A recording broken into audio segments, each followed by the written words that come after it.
Exact duplicate voters કે સંપૂર્ણ વિગતો એક સરખી હોય. મારી પાસે અહીંયા હાર્ડ કોપી મતદાર યાદીની છે. હું માનું છું કે પાછળ સ્ક્રીન પર એનું બતાવે તો સ્ક્રીન પર આ હાર્ડ કોપીનો ફોટો પણ છે. સાથે સાથે અત્યારે ઇલેક્શન કમિશનની જે વેબસાઇટ છે એના પરથી જે લાઈવ એની માહિતી જોવા મળે છે એનો પણ ફોટો છે.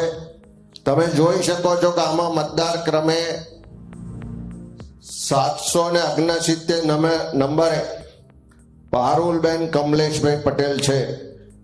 એ જ 770 નંબરે પારુલબેન કમલેશભાઈ પટેલનું સંપૂર્ણ બધી જ માહિતી સાથે એક સમાન જોઈ શકાય છે. બીજા નંબરની પદ્ધતિ જે મેં કીધું કે એકાદ શબ્દમાં રસ્વઈ દીર્ઘઈમાં ફેરફાર કરીએ એટલે આખો નવો મતદાર નોંધાઈ જાય.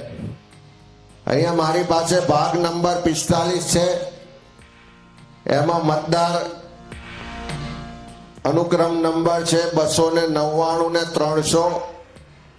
આકાંક્ષા કમલેશભાઈ લુહાર. એમાં એક ફાધરના નામમાં એક અક્ષરનો ફેરફાર કરી અને એક જ મતદારના 2 અનુક્રમ નંબરે મતદાન યાદીમાં નોંધાયેલા છે. ત્રીજી જે પદ્ધતિ બીજી એક જ વ્યક્તિ હોય એને એપિક નંબરો જુદા જુદા. અહીંયા મારી પાસે વિગતો છે ભાગ નંબર 44.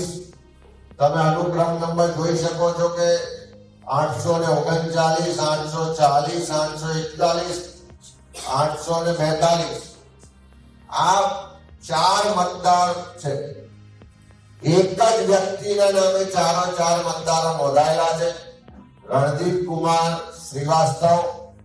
ક્યાંક નામમાં આગળ પાછળ થોડું કુમાર લખ્યા હોય ના લખાવે, બાકી બધી જ વિગતો તમે જોશો ઉંમર, ઘર નંબર, જાતિ બધું જ એક સમાન છે. અને ચારે મતદારનો જોશો તો એપિક નંબર જુદો જુદો છે. એક જ અહીંયા તમે જોઈ શકો છો ભાગ નંબર 412 એનો અનુક્રમ નંબર 611 ને 612.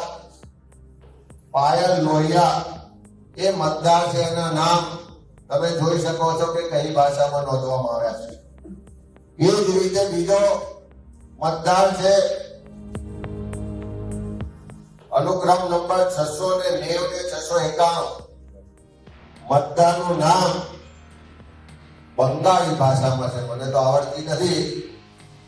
કદાચ ત્યાંના સંસદ સભ્ય CR પાટીલજીને બંગાળી સારી રીતે આવડતી હશે એટલે એમની ભાષામાં નોંધાયો. પાંચમી જે પદ્ધતિ છે કે ઘર નંબર હોય, એડ્રેસ હોય, એમાં નજીવો ફેરફાર કરો જેથી કરીને કોઈ રેવેમાં એની ચકાસણી કરવા જઈએ તો પકડી ના શકાય. આ મારી પાસે યાદી છે ભાગ નંબર 8. એમાં અનુક્રમ નંબર છે